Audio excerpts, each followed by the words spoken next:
ایک نظر بد وہ ہوتی ہے کہ جو کسی ناپسند کرنے والے کی لگے، حسد ہو نہ ہو، بس وہ ناپسند کرتا ہے تو اس کی نظر لگ گئی۔ دوسرا ہوتا ہے کہ کسی اپنے کی نظر لگ جائے، نظر اس سے بھی لگ جاتی ہے، بعض اوقات ماں باپ کی اولاد کو لگ جاتی ہے، اس لیے کہتے ہیں کہ وہ ماشاء اللہ، سبحان اللہ، الحمدللہ، اس طرح کے الفاظ ساتھ میں کہنے چاہیے۔ بلکہ حدیث مبارک میں فرمایا ما شاء اللہ لا قوت الا باللہ، اگر یہ کہہ دیا جائے تو نظر نہیں لگتی۔ جب کچھ شے اچھی لگے، کسی کی گاڑی ہے، کسی کا کاروبار ہے، کپڑے ہیں، کوئی اور خوبی ہے، تو دیکھ کے بول دیا ما شاء اللہ، ما شاء اللہ لا قوت الا باللہ، اتنا پڑھ دیں گے تو نظر نہیں لگے گی۔ تو چاہنے والے کی بھی نظر لگ جاتی ہے۔ اچھا، بعض اوقات اپنی بھی لگ جاتی ہے، یہ بھی آپ کو عرض کروں، نظر بعض اوقات اپنی بھی لگ جاتی ہے، یہ بھی ایک حقیقت ہے۔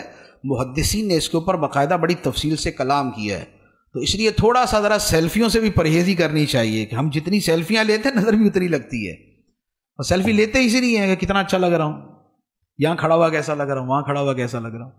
تیسری نظر ہوتی ہے حاسد کی نظر۔ حاسد کی جو نظر ہوتی ہے یہ پہلی دونوں نظروں سے زیادہ خطرناک ہوتی ہے۔ علماء نے اس پر فرمایا ہے کہ نظر اصل میں لگتی کیسے ہے؟ انسانی آنکھ سے جو شعاعیں نکلتی ہیں، ان شعاؤں کے اندر زہریلا پن بھی ہوتا ہے۔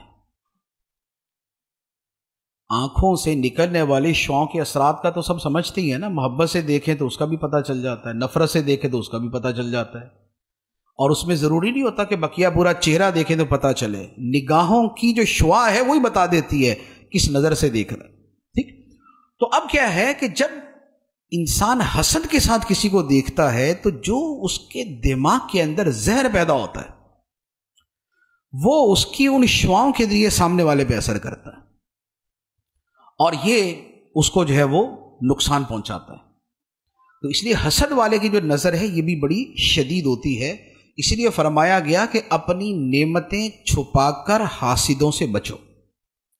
بلا وجہ ہر ایک کے سامنے جا کے اپنے کاروبار کی باتیں یا اپنے پیسوں کی باتیں یا اپنی اونچی اونچی باتیں یہ نہیں کرنی چاہیے، خاص طور پہ جو محروم آدمی ہے۔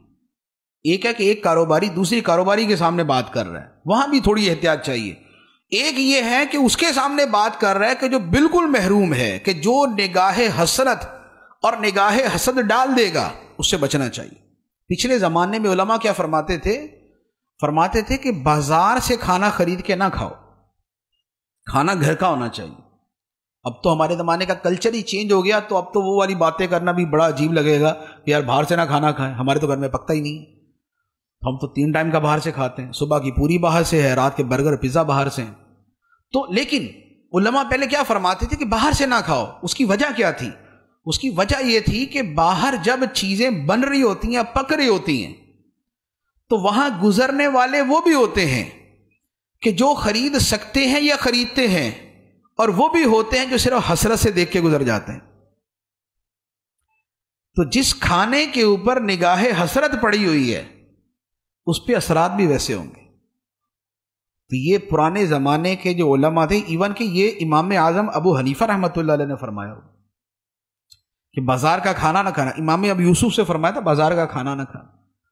تو یہ چیزیں جو ہیں ان کے اثرات ہوتے ہیں، تو اپنی نعمتیں چھپا کے حاسد سے اور حسرت والے سے بچنا چاہیے، اور بالفرض اگر محسوس ہو کہ نظر لگ گئی یا محسوس نہ بھی ہو تو جو سنت ہے کہ سورہ فلق اور سورہ ناس پڑھ کے روزانہ رات کو اپنے اوپر یا اپنے ہاتھوں پہ دم کر کے اپنے بدن پہ، چہرے پہ، جہاں جہاں ہاتھ پہنچے وہاں پر پھیر لیں، تو انشاءاللہ یہ نظر سے حفاظت رہے گی۔